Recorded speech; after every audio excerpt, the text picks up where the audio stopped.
Hello and welcome to another episode of Two Guys and a Chainsaw. I'm Todd. And I'm Craig. It's time, Craig, for another request this week. This request comes from loyal listener Adam, who several times over, perhaps 3 times in fact, has requested The Exorcist Part 3. So, Adam, this goes out to you. I think we've done The Exorcist II before on this show. Yep. We've been shying away from The Exorcist like we shy away from all of these super classic films. Well, not all of them, but many of them. Right. But The Exorcist III, I remember from, I think I watched it in high school. Came out in 1990. I remember getting together with friends. We would often rent movies and watch them at night over at somebody's house on a Friday night or Saturday night, and I'm pretty sure we popped in The Exorcist Part 3. The extent of my recollections of this film was one scene in particular being one of the scariest jump scares I've ever seen. Yep. To this date, even, and maybe a lot of people would say that. And then I do remember falling asleep. I remember dozing in and out of the movie and not having very strong feelings about it, except I think I just remembered as being pretty scary. And now that I think about it, probably was all based on that jump scare. I was really excited to come back and revisit it because I forgot pretty much everything except for that scene. How about you, Craig? What's your history with this one? I know that I had seen it, probably like you. I probably saw it when I was in high school or early in college. I don't know. I didn't remember much about it, but you know, I do recall reading a lot of flattering things about it. I mean, it was much better received than The Exorcist II, which, in fairness, is not very good. I mean, no. I don't hate it. It's weird. I don't hate it. I liked that they continued the story of Reagan. I was interested in that story, but it was lacking in a lot of ways. The writer and director of the source novel also wrote the source novel for this movie and directed this movie, did not like The Exorcist II at all, and wanted to distance himself and distance this movie from that. And so it actually was conceived as a film. William Peter Blatty, the writer, wanted to make a sequel to the original film, and he approached, I don't know, a studio, some studios. William Friedkin, the director of the original? No, the writer of this movie, I think. I mean, William Peter Blatty approached William Friedkin. Oh, okay. Gotcha. Yeah, for the sequel, yeah. Who wasn't interested, apparently. Right. Well, at least not in this story. And so William Peter Blatty went ahead and wrote it as a novel and titled it Legion. And it is a sequel. It features several characters from the original. It does not follow Reagan's story. The film ignores the sequel, The Exorcist II, but doesn't directly contradict it either. But anyway, the point is, he wrote the novel, and then after he had written the novel, then there started to be some... In the meantime, The Exorcist II came out. Blatty hated it, but eventually he was given the option to make this movie. He wanted to simply title it Legion, as he had titled his novel, but the studio that picked it up was hesitant about that. They wanted the name recognition of The Exorcist, and so Blatty said, well, let's call it The Exorcist 1990 instead of The Exorcist 3. The studio initially said, okay, and they shot it under that title, but eventually they just went with The Exorcist 3 anyway. Watching this movie again, I found that I really didn't remember much of it. And I imagine that part of the reason that I didn't remember much of it is that this movie, I may be giving it a little bit too much credit here, but it's kind of heady. Yeah. It's very different than the first movie. And what we watched is the theatrical cut. And there was a lot of studio involvement in the theatrical cut. The original cut was much more closely adapted from the novel. And that was the deal that Blatty made with the studio. He said, I want to make it the way I want to make it. And the studio said, that's fine. You can make it your way, but we're going to give it one preview. And if the preview doesn't go well, then we're going to do reshoots. And Blatty said, okay, that's fine. And so that's what they did. He filmed it the way that he wanted to. They did a preview. Blatty in interviews seems to kind of suggest that the preview was kind of a hit job. Like, they intentionally brought in an audience that they knew wouldn't respond well, and they didn't, and so he had to do reshoots, and they reshot it extensively. The original footage was thought to be lost forever, and it wasn't until 2016, 2017, right before Blatty passed away, that they found the original footage, and they recut it with varying video quality, because the footage that they found was VHS, I think, and it wasn't super great quality. They put a disclaimer up before it. But Blatty's directorial cut did come out before he passed away in 2017, I think, and I don't think I've ever seen that. And I didn't even realize all of that behind-the-scenes drama until I was watching this, and there were parts of it that were just a couple of parts in particular that were so oddly cut. I'm like, what is happening? Right? You could say like, that. There was one part in particular that I thought that my internet had messed up and like jumped forward or something. It cut to what was clearly the end of a scene, and I rewound it to make sure that I hadn't missed something, and I hadn't, and it just turned out that it was because they were cutting around footage. And so when I realized that there were these two different versions, of course you and I are on opposite sides of the world, so I'm watching it, the day before we're going to be doing it, but that's the middle of the night for you, and so I texted you really quick. I'm like, dude, there are two versions, and apparently they're like vastly different. So are we watching the same one? Do we watch different ones and talk about the differences? And when I had finished watching this cut, which is what we ended up going with, I texted you and I said, you know what? I think they're so different. I think it would be confusing if we watched the different versions. So we both watched the theatrical cut, and I have to say, based on the descriptions of the director's cut and based on my viewing of this one, I can't say objectively because I don't think I've seen the director's cut, but I think we made the right choice. Yeah, it seems like it. Well, that seems to be the consensus online. Most of what I've read at best says there's not actually that much difference that's so significant that really alters too much, except for the ending. Well, like the last third of the movie and a major recast, they inserted a whole new character, which it feels like it. 100%. Yeah. Yeah. I mean, he feels spliced in. It's bizarre. But another significant change, this centers around a detective or a cop, whatever he is, named Kinderman, who did appear in the original novel and in the original film. He's recast here because the original actor had passed away. And he's played by George C. Scott in this movie, who is a renowned actor. I have to say, I always find him to be over the top. Yeah. He's so over the top in this movie, and especially in the beginning, it was almost to be distracting, right? He's just this sort of like disgruntled, sort of seen it all, angry and also upset kind of cop who's always got this witty and snide comments to make and never cracks a smile. My wife's mother is visiting, Father. And Tuesday night she's cooking us a carp. It's a tasty fish. I have nothing against it. But because it's supposedly filled with impurities, she buys it live. And for 3 days it's been swimming up and down in my bathtub. Up and down.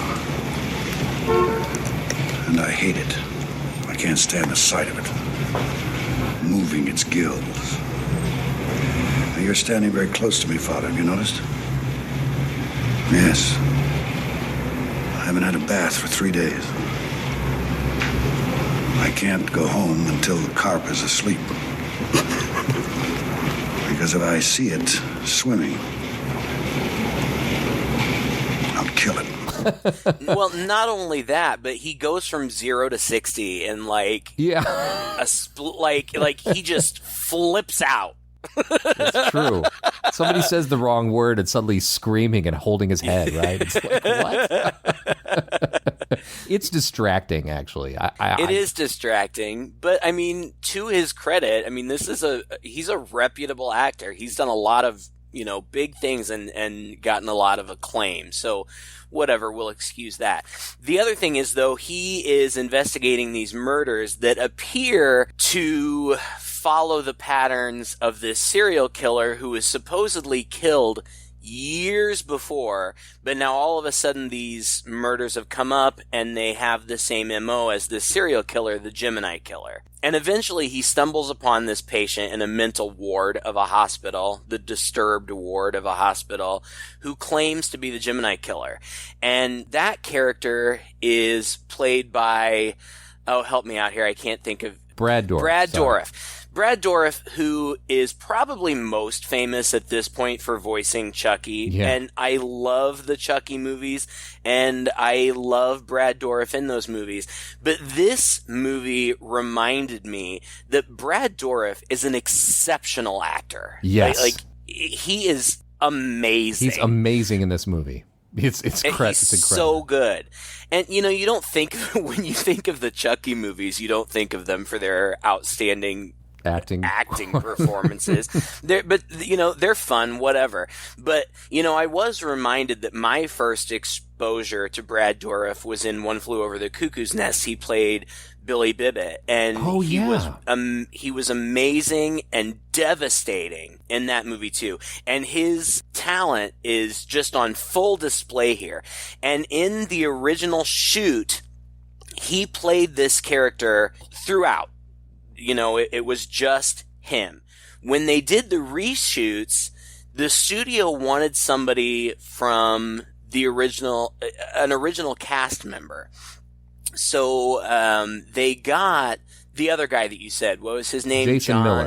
Jason Miller, who played Father Karras, the Exorcist, in the first Exorcist, and they share the role, which sounds really strange, but actually I think it works really, really well. It does. And supposedly they were going to have Miller play the role. Initially, they said he was unavailable.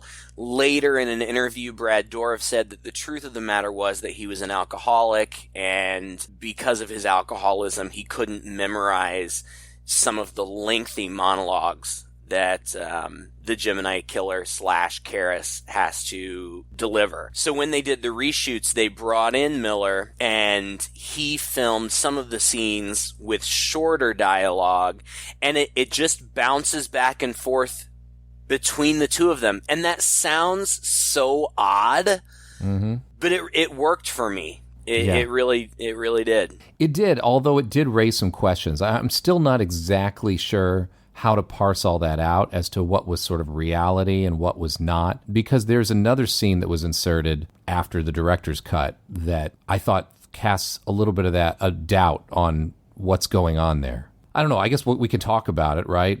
As we get through there. It's a weird movie, and like you said yourself, it's especially just bizarrely cut. I think I was reading on something online or some quip about it that mentioned that William Peter Blatty is a little reminiscent of David Lynch in this movie, and I kind of have to agree, because things get a little esoteric and strange, and these random cuts to things that don't seem to match, or these thematic elements, like there's a red rose that kind of pops in and out that you know must be significant, but there's not really a lot. It's never settled for you, right. A lot of these little things. It's interesting. I think William Friedkin in the original didn't do much of that. He inserted some sort of subliminal shots, like, couple frame flashes of demons and things and stuff in there.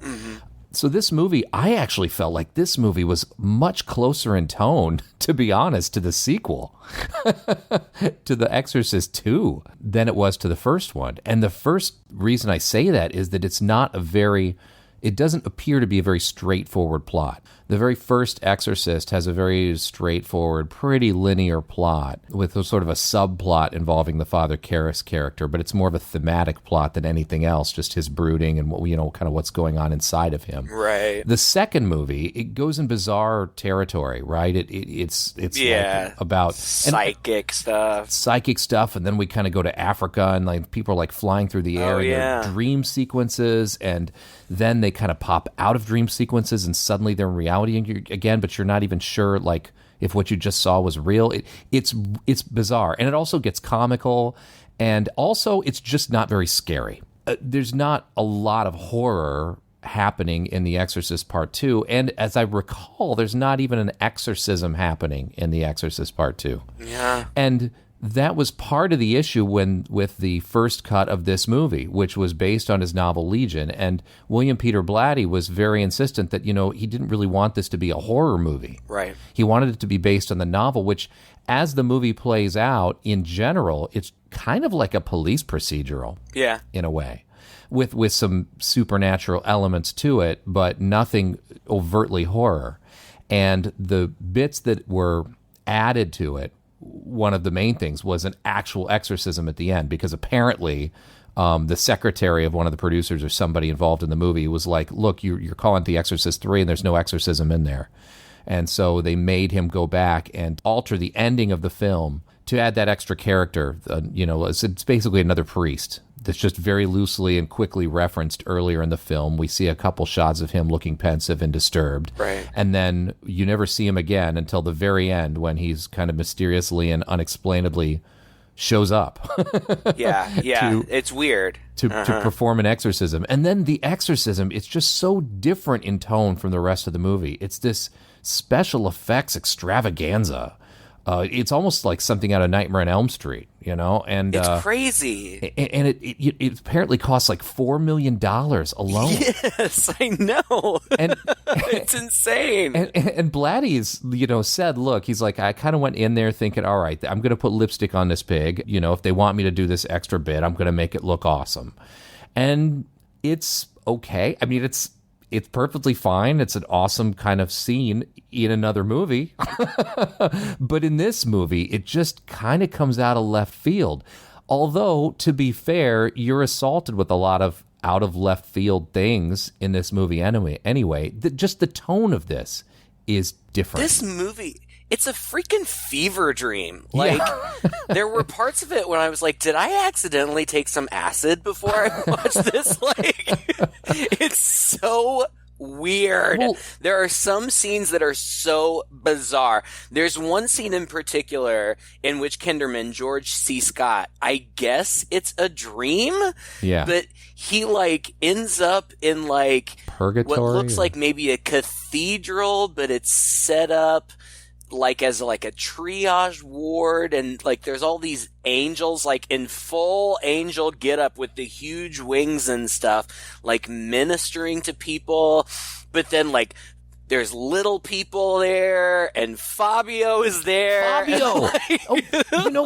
It's so weird. What is happening?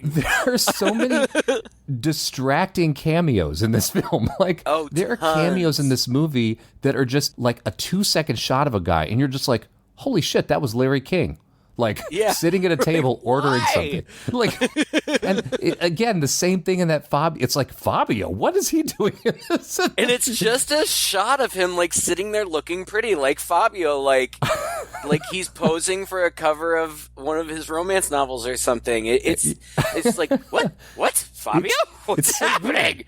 It's so bizarre. Was the director a fan? Did he call in a favor? How did he get a split-second shot in this movie with barely a mention? But it happens, and that just adds to the surreal, distracting quality. Apparently, Samuel Jackson is in that too, although I didn't catch that. I know, I didn't see him. Yeah. No, but there's also another thing. I have to admit that it pulled me out a little bit, though it shouldn't have. But so many of the minor characters in this movie are incredibly recognizable B-list actors. Like, it seems like almost everybody you're introduced to, you're like, oh, that guy. Oh, her. Yeah. Like, it's like, you don't know their name, but you know you've seen them before. Exactly. So it's weird. It's a weird movie. And honestly, about halfway through was when I texted you the first time, and I'm like, dude, it doesn't even make any sense. And then by the time I got to the end, I ended up liking it. And that closing scene, the big exorcism at the end, it felt kind of in keeping with the first movie, in so much as at this point, Father the man Miller, who played Father Karras in the original, has taken the role. And they have him in makeup, and the atmosphere is all very similar to what it looked like in the first movie. Yeah. Like, his possessed persona is very reminiscent of what people looked like who were possessed, especially at the end of the first movie. And, you know, atmospherically it's very cold, and so there's lots of fog, and you can see their breath, and the lighting is like, you know, in shades of blue and stuff. So I felt like it did tie well to the first movie. But you're right. Throughout, it is in terms of being so odd, it is kind of more like the second movie. I really hadn't thought about that. I mean, let's be honest, too. The first movie gets a lot of credit for being really scary, and it's iconic, and it's got this cool theme, but it's extremely exploitative. I mean, there are parts that don't withstand scrutiny. It's absurd at a moment, you know, where Reagan's head completely spins entirely around, right? And yeah. That's just total horror movie. The ending, you know, is just kind of another special effects extravaganza, floating and, you know, possession, and the demon kind of shows up and there's a face splashing up there. We revere this movie as being spooky, but you kind of forget that it has its moments too where it's a little hokey and crazy. And especially if you see like the director's cut, where apparently like there's like she's spider walking down the stairs and stuff. Yeah. So, I mean, you know, in that way, like the whole franchise, if you will, it doesn't pretend to be this sort of deep psychological drama. It just has enough of that somehow it just feels a little more respectable than a lot of the other horror movies we watch, you know. I don't know what I'm trying to say here, but I guess what I'm trying to say is it just got elements of all of it in it. Yeah, I'm not exactly sure what you're trying to say either, because I will not speak ill of that movie. You know, if people ask me what's the scariest movie you've ever seen, I'll throw that one out there. Oh, it's scary. Because I do find that movie to be very scary. You know, and again, we've intentionally not talked about it. There's so much to talk about. I mean, Linda Blair and the woman who's very famous, but I can't think of her name, who played her mother, were both severely injured because of the director's careless treatment of them. And, you know, a bunch of people died, like the movie is supposed to be cursed or whatever. If you're interested in that movie and you haven't looked into it, read up on it, because there's a lot of really fascinating things going on there. And they did an episode there on Shudder. There's a series called, I think it's called Cursed Films or something like that. And they did, I think the very first episode was on The Exorcist. And there's a lot of really fascinating stuff that's going on there. This, you know, aside from all the studio intervention and all that kind of stuff, you know, not a whole lot of fascinating behind the scenes stuff. It's really more just about how it came together. That's so interesting. I mean, the story is hard to follow for a while. Oh my gosh. I think maybe why you and I also ended up like appreciating it a little bit more by the time it was done is simply because at some point in the movie there's just a long monologue that explains it. And I mean, I might knock the film for that, but by God, by that time I just wanted to get a sense on what was happening. And it's, you know, Brad Dourif, or the Gemini killer character, who eventually just spits out in this long monologue exactly what's going on. And by then you're like, okay, all this now that I've been seeing sort of makes sense. There's no way I think you would have without that. So there's there's just a sense, I feel like the movie just builds this sense of, I don't want to say wonder, just confusion. And it's just interesting enough to kind of keep you going along in that confusion, shoot all this random stuff at you, these random images, all these things are happening, and you're just looking, you're trying to piece the mystery together, you're trying to puzzle it out, but it feels like the movie's actually trying to confuse you more. And then there's that moment, I think 3/4 of the way through, where he just basically explains. And what it is apparently the Gemini killer was executed, I think if I'm getting this right. Yeah.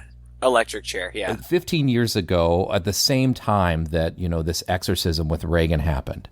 And so as Father Karras fell down the stairs and died, the devils, right. Legion, yeah. Reward or revenge or whatever for this exorcism happening and going away, he decides to stick the Gemini killer's spirit or essence as a demon now, whatever, into Father Karras. Although Father Karras's body now is just jelly. He's brain dead and everything.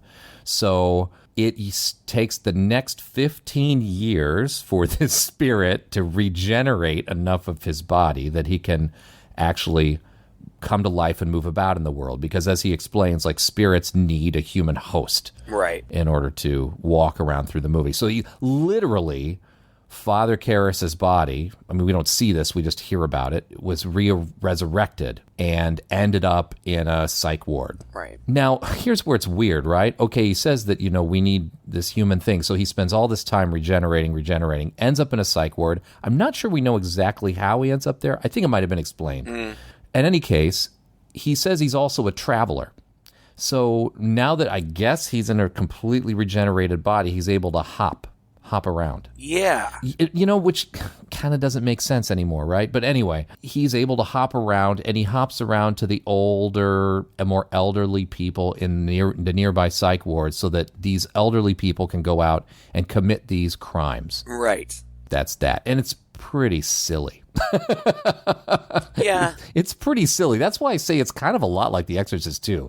Almost as silly as The Exorcist II was. Yeah, it's just a matter of willing suspension of disbelief. It is silly. And because all these murders are happening, and there are several brutal murders, a young boy, and just like in the original movie, it's not just murders, but it's always in some way made to be profane.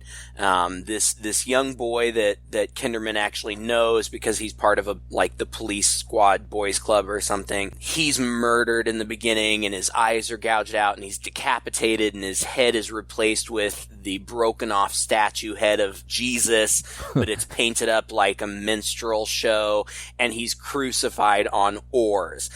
So, not only is it just brutal murder, but it's also clearly intentionally an affront to God or whatever. And then, I don't know, a priest is killed while he's doing confession. I liked that scene. It's so bizarre.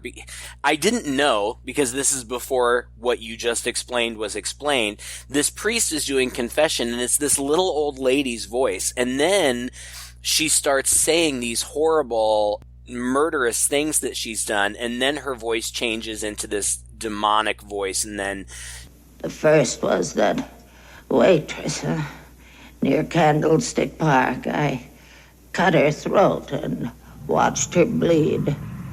She bled a great deal. It's a problem that I'm working on, Father. All this bleeding.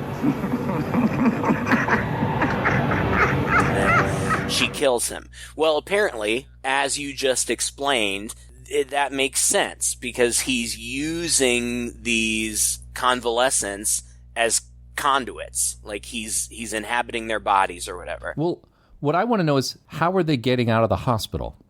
I don't know. I know just they're walking out. They're not in the maximum security ward, but they sure are able to just leave, unnoticed, right, and then sneak back in somehow. It's just the magic of Satan, I guess. Yeah, When I was watching that scene with the confessional, I couldn't stop thinking about Hello, Mary Lou, Prom Night 2.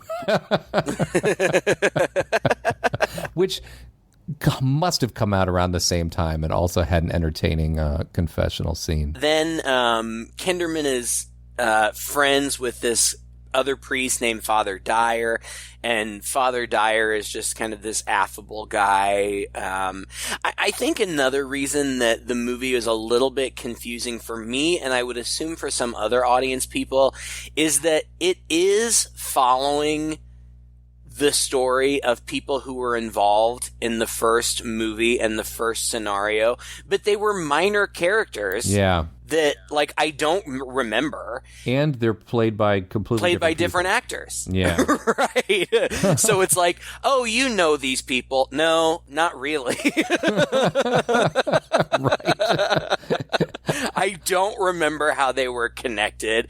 Apparently, Kinderman was, like, best friends with Father Karras, who was the main, or the younger, I guess, exorcist, the one who ends up taking on the demon. He invites the demon to come out of Reagan and into himself, and when the demon does that, then he throws himself down those infamous stairs, that staircase in Georgetown, which we see a couple of times, which my mom loves reminding me that she's visited. Like, just anytime The Exorcist comes up, which is more than you would think. Oh, in your family? I'm not surprised.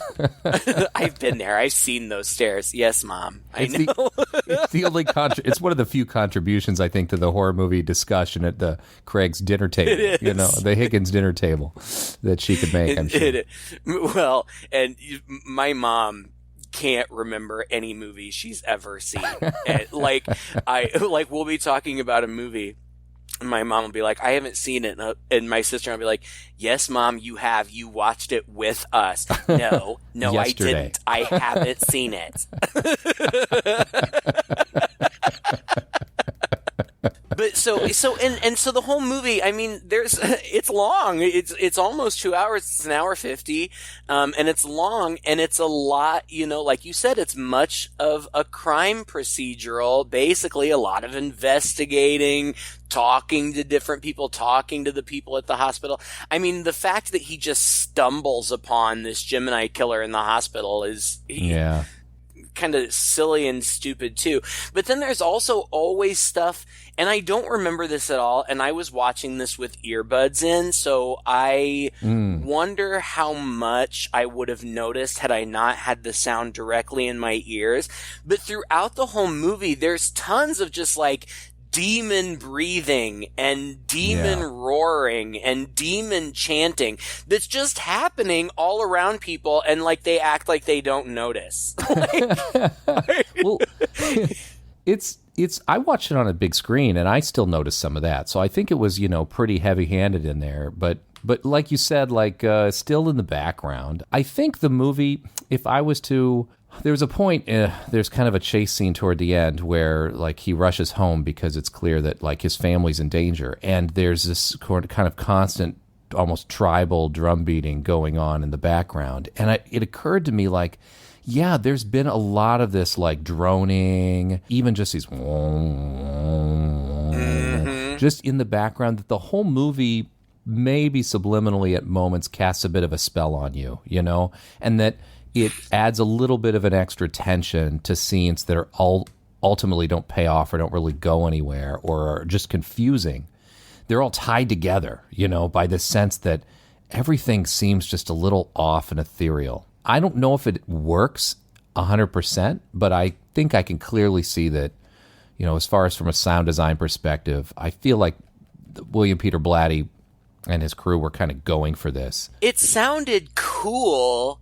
It was just kind of odd that, like, it was just happening, but just for us. The people involved weren't, like, I kept thinking, how are they not hearing this? Or it's like because it's so loud in my ears. How are they not noticing? I feel like it was meant to be just things like impressions coming and going, maybe coming in and out of the character's thoughts or something like that maybe aren't actually happening in real life. Although there's one moment where he is talking with another priest.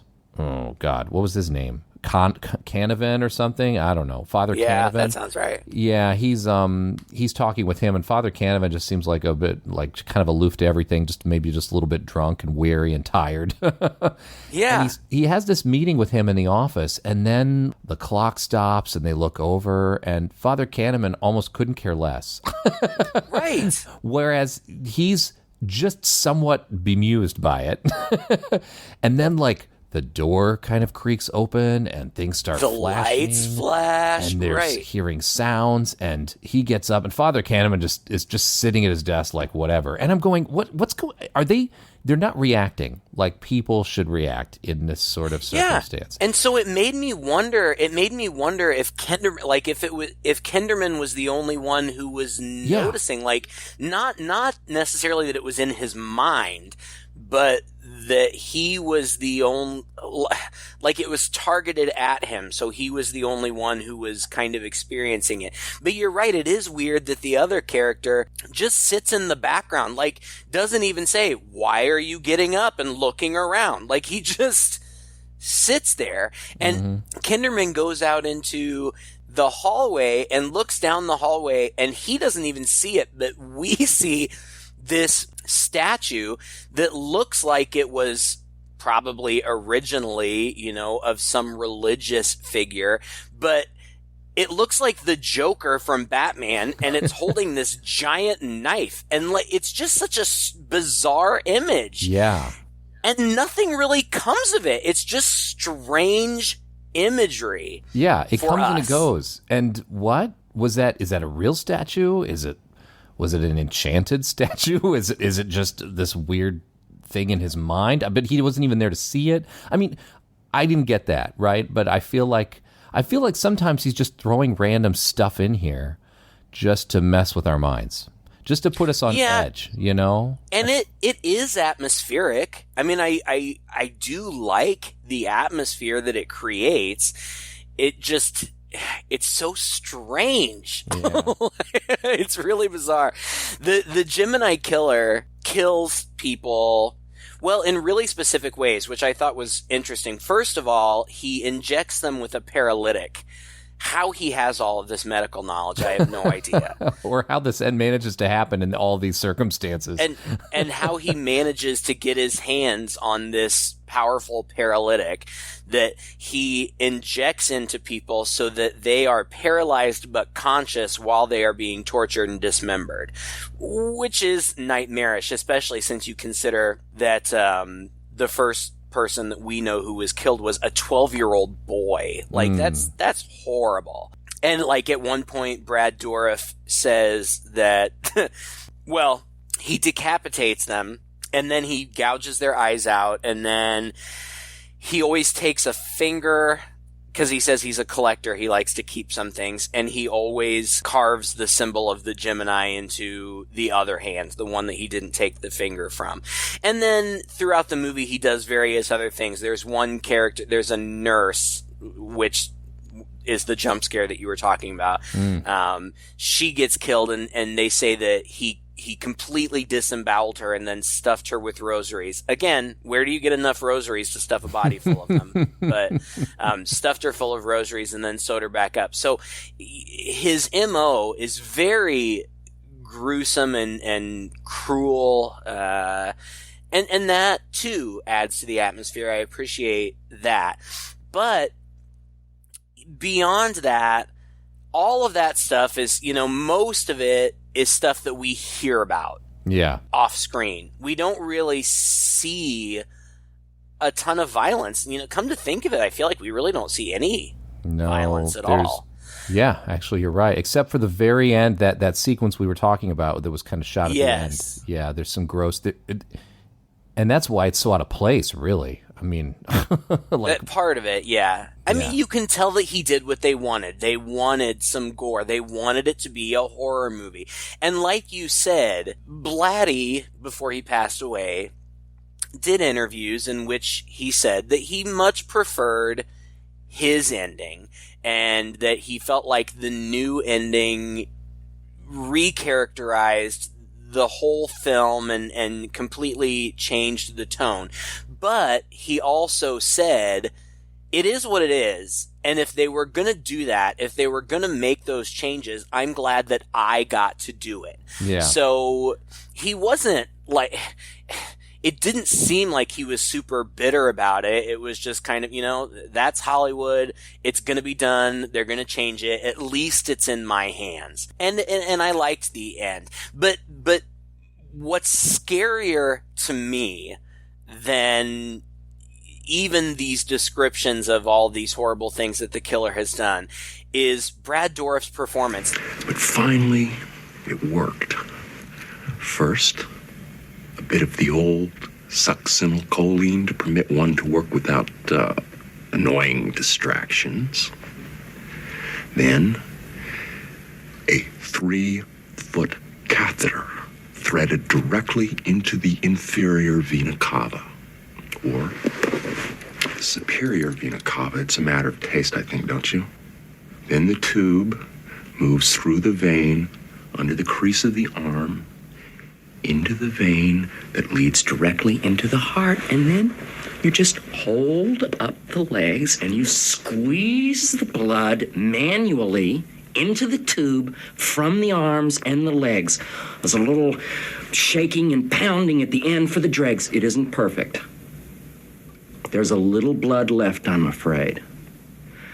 But regardless, the overall effect is astonishing. And isn't that really what counts in the end? Yes, of course. Good showbiz, Lieutenant, the effect. And then off comes the head without spilling one single drop of blood. Now, I call that showmanship, Lieutenant. He's just phenomenal. From an actor's perspective, his face, his voice, his motivation, I mean, like, just his delivery is just phenomenal.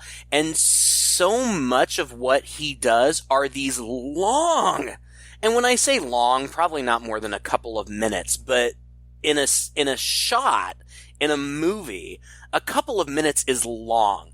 And for it just to be one person just talking and the camera on them for that long, just talking, that's a long time. And he is just captivating. Frankly, I was blown away. Yeah. He was so good. And he's in tears half the time. And his nose is like snot coming out of his nose. Like, it's just raw. It's so good. And Blatty does an interesting thing on occasion where he will switch to a first-person POV, which you don't often see in movies. I think it's when his priest friend ends up in the hospital and the killer gets to his priest friend and he first walks in.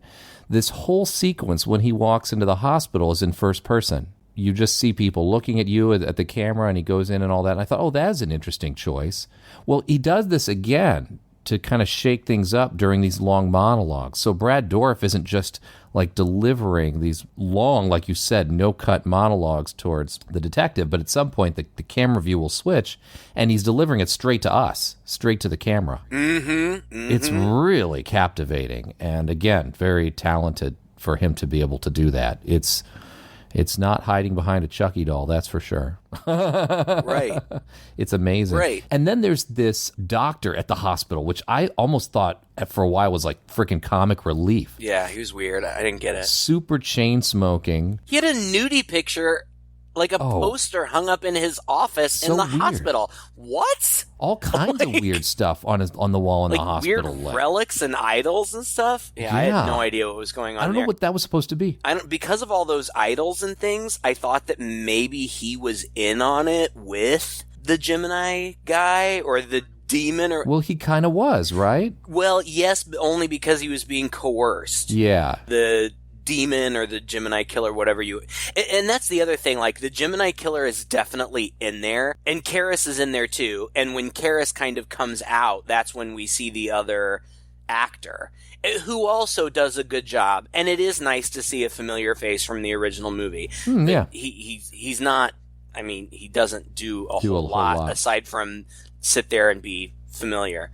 But there's also like the demon is in there too.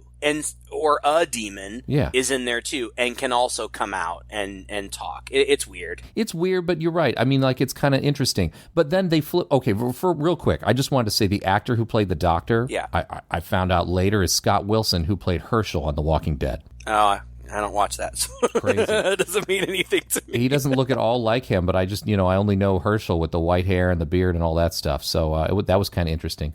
No, but here's the deal. So they bounce between Dourif and Karras. And at first, when George C. Scott's character walks in there and sees this guy and is stunned by his face. That's the scene.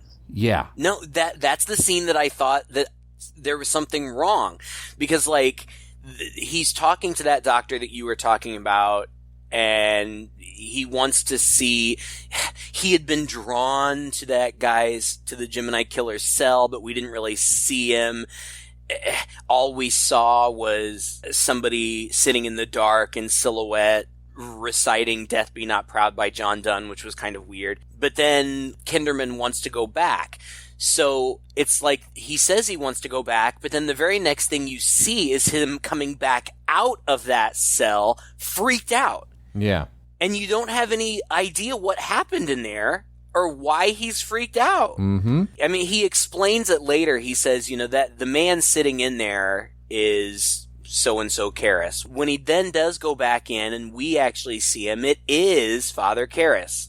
Mm-hmm. But then while they're talking, in one moment it's Father Karras, and then it cuts back to Kinderman, and then it cuts back, and then it's Brad Dourif. Yeah. But Kinderman doesn't react at all. Yeah. So I still don't really understand this. I don't know if Kinderman was always seeing Karras and we were just seeing the Brad Dourif Gemini killer guy. I don't know. There's another scene where after they talk, pretty much every time after they talk, at the end, the Gemini killer gets tired and just immediately passes out. And there's one scene where it's Brad Dourif, and he starts to go to sleep, and he goes to sleep, and then Kinderman looks at him again, and it's Karras. And Kinderman goes up to him and says, Damien, because that's Karras's first name. And Brad Dourif comes back out and just screams in his face, no! And it's super scary and creepy. It is. But I still don't really get. I don't understand if Kinderman was seeing him in both incarnations or if that's just us. I have no idea. I think what's going on is obviously he is Damien's body because he's he explains that. He explains that. But then he sees him as Dourif's character, and then later there's a shot of him. It's toward the end of the movie. He's sitting in his kitchen and he's going through some files and a book and all that.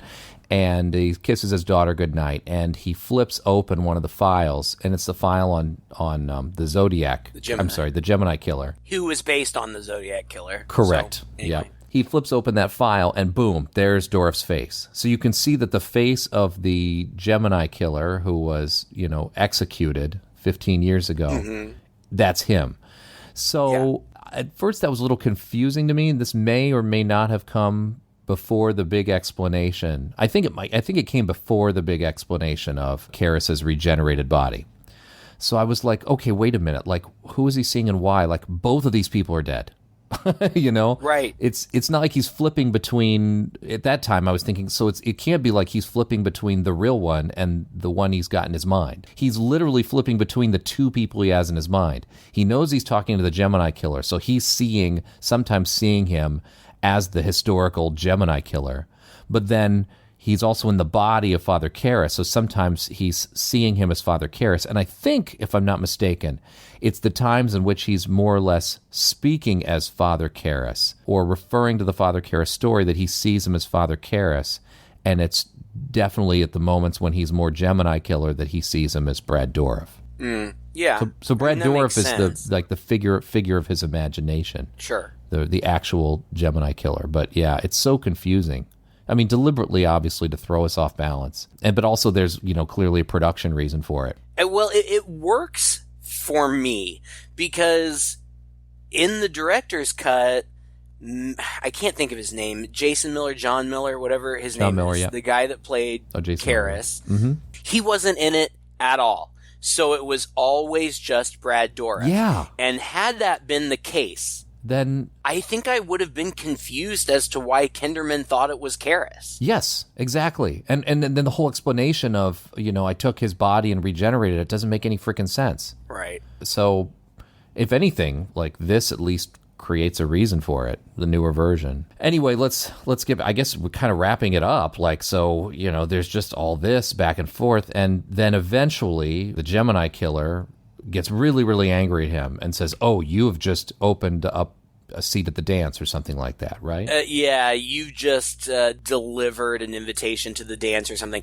The reason for that, and I did find this fascinating, is because pretty much from their first meeting, the Gemini killer tells him, "I am the Gemini killer." Now, he doesn't explain how that is until a little bit later, but he is adamant that Kinderman tell the press that the murders that are happening are Gemini murders. Yeah. I feel like that's very true to life. A lot of these serial killers, they want the claim.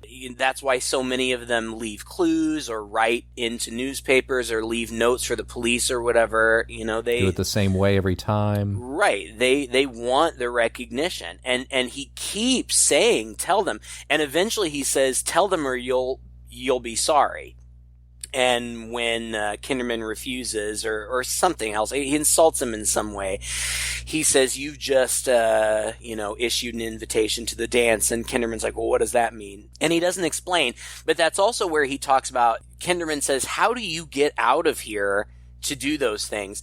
And Brad Dourif, in a very cheeky way, says, "It's child's play." Yeah.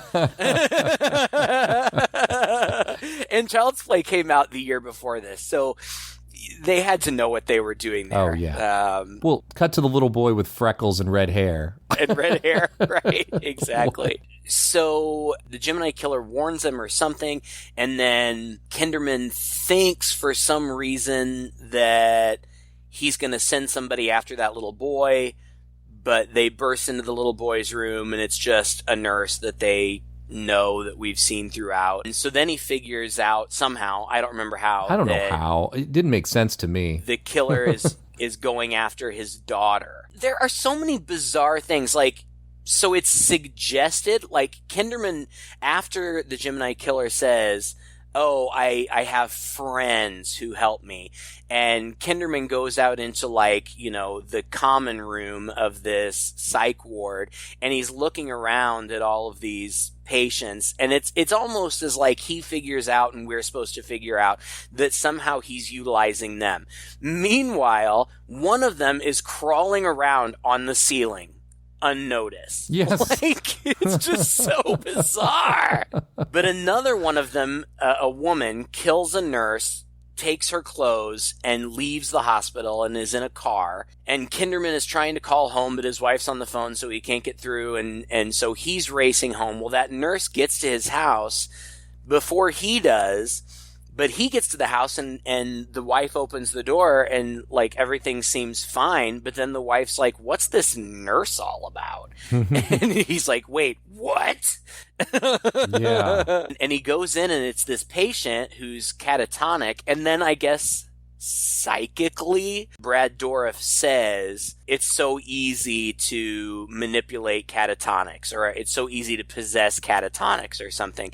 And he says, "I waited until you got here because I wanted you to see."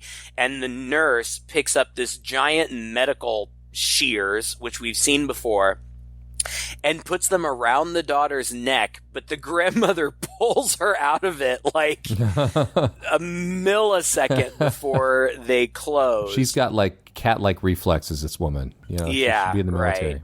Yeah. Then this old lady is fighting with Kinderman, but all of a sudden it's like she's not possessed anymore.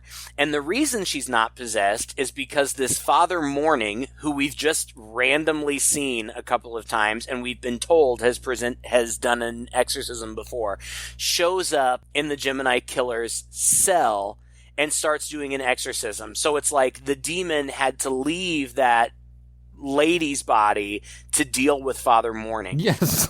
And then that's when we get this big exorcism scene, very reminiscent of the exorcism in the first movie, except it's brief. Father Mourning starts doing the exorcism, but then the demon, I'm assuming it's the demon speaking at this point. He's got yellow demon eyes in Karras's body. Yeah. Throws Mourning all around the room. There are other effects with like fire and snakes and weird stuff, but throws him all over the room, pins him up to the ceiling, and then it's like he's glued to the ceiling, so when he tries to pull away, like his skin rips off. Yeah. It's super gory compared to what we've been seeing so far. It's like Hellraiser and, it's just, it's again, like tonally just so different from the rest of the movie, I think. I give Blatty credit here because he said, oh, they want a cool exorcism, I can give them that. And he did. Yeah. It's a good, I mean, it gets kind of weird, but it's interesting. It's shot well.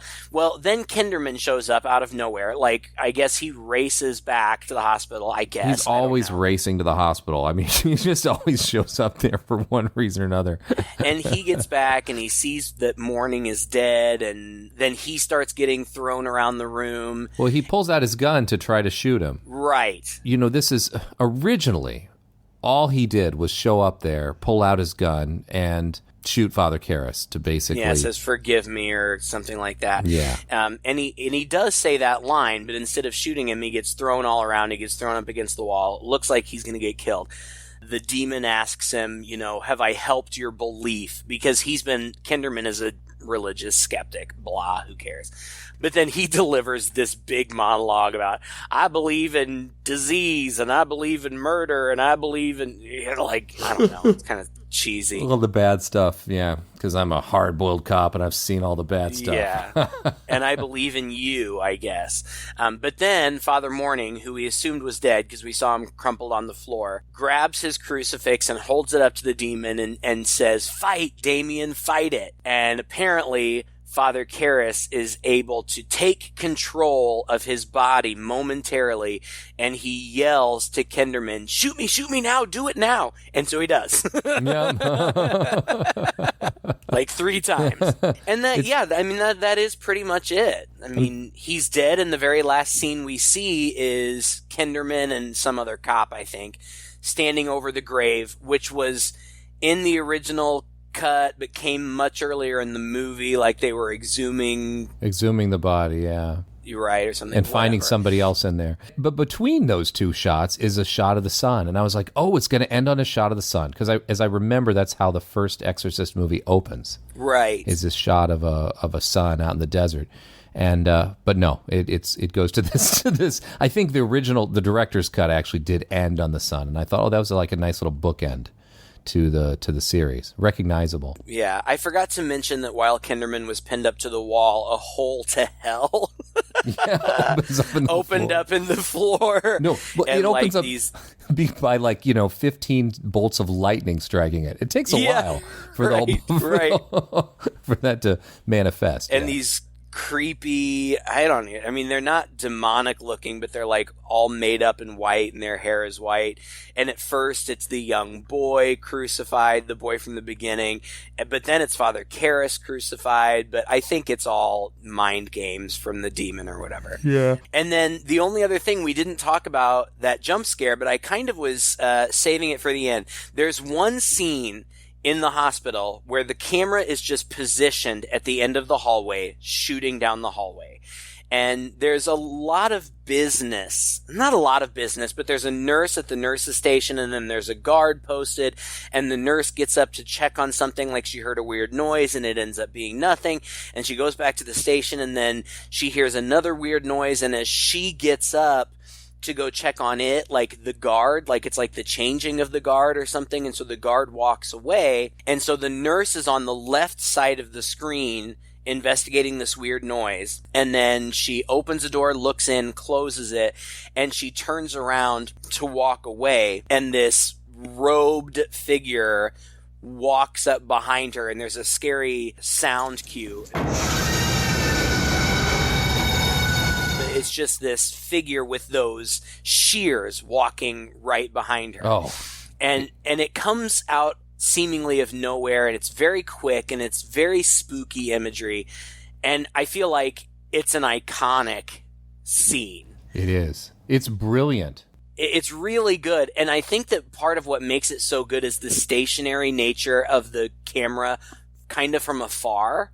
Yeah. So the sudden movement seems so jarring. And the reason I kind of saved this for the end, now you're right. You said it was Adam who requested this, right? Yes. He's requested this several times, and we've entertained doing it several times. It's just that something else has always come up. When he requested it again recently, the reason that I wanted to do it is because my partner and I recently watched the 2 seasons of the television series, The Exorcist. Oh, yeah? And we both really liked it. And Alan's not a huge horror enthusiast. He'll watch stuff because he knows I like it. If it's really bad, he'll be mad about it for a minute, but he gets over it. But we both really, really liked the series.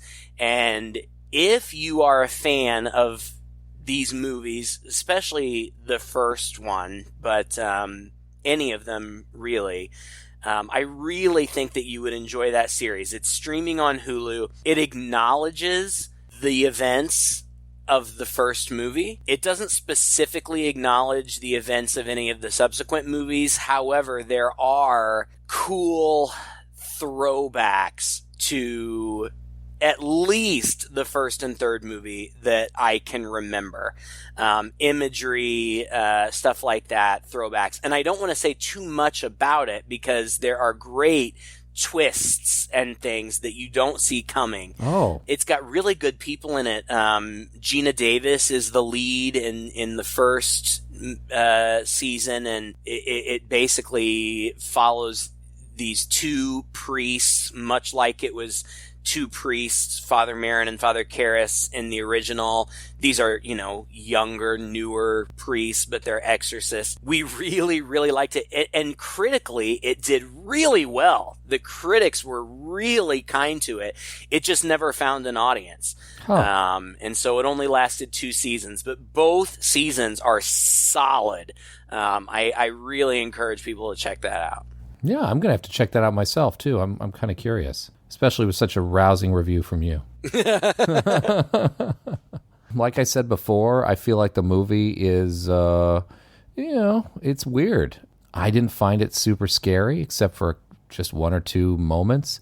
I found it really odd. I found it very difficult to follow at first, and it would be the kind of movie, honestly, that I might have even stopped watching about 30 minutes in had I not been doing it for a podcast. Or had it not been titled The Exorcist Part 3, Yeah. Where just sheer curiosity alone kind of makes you want to, okay, well, we're going to have to see where this goes and how all this ties in. Because the original has such a pedigree that anything claiming to be a sequel by the same writer and director, the same writer of the original, now also as director, is worth a watch. So, yeah, I mean, I think, can I recommend it I wouldn't recommend it to just anybody. I probably wouldn't even recommend it to most people. I'd say, have you seen the original? If not, God, go watch it, right? Oh, yeah. And then the rest of them, only if you're curious. Yeah. Ultimately, I ended up really enjoying it. I don't think it's an excellent movie, but I thought there was some really interesting stuff going on. If nothing else, visually, it was interesting to watch. I did find George C. Scott's performance over the top. I didn't love his portrayal of Kinderman, but he apparently got nominated for a Golden Raspberry that year for Worst Actor for that movie. Well, I can kind of see it. I think that this movie is worth watching for Brad Dourif's performance alone. I mean, God, I'm no expert, but I would go so far as to say that this is like a masterclass in performance. Like, he is just so good. So I would recommend it on that alone. But I'm really glad we did it, and I really appreciate the recommendation. I'm glad we finally got around to it. I had a good time, and I had a good time talking about it. Well, thanks a lot, Adam, for your request. And the rest of you out there as well, if you have any requests, please send them to us. You can find us online just by searching for Two Guys and a Chainsaw Podcast, where we have a website, we have a Facebook page, and we have a Twitter feed. You can reach us any one of those ways. Let us know any requests that you'd like us to do in the future, as well as any comments about this episode or anything that we've said tonight. Until next time, I'm Todd. And I'm Craig. With Two Guys and a Chainsaw.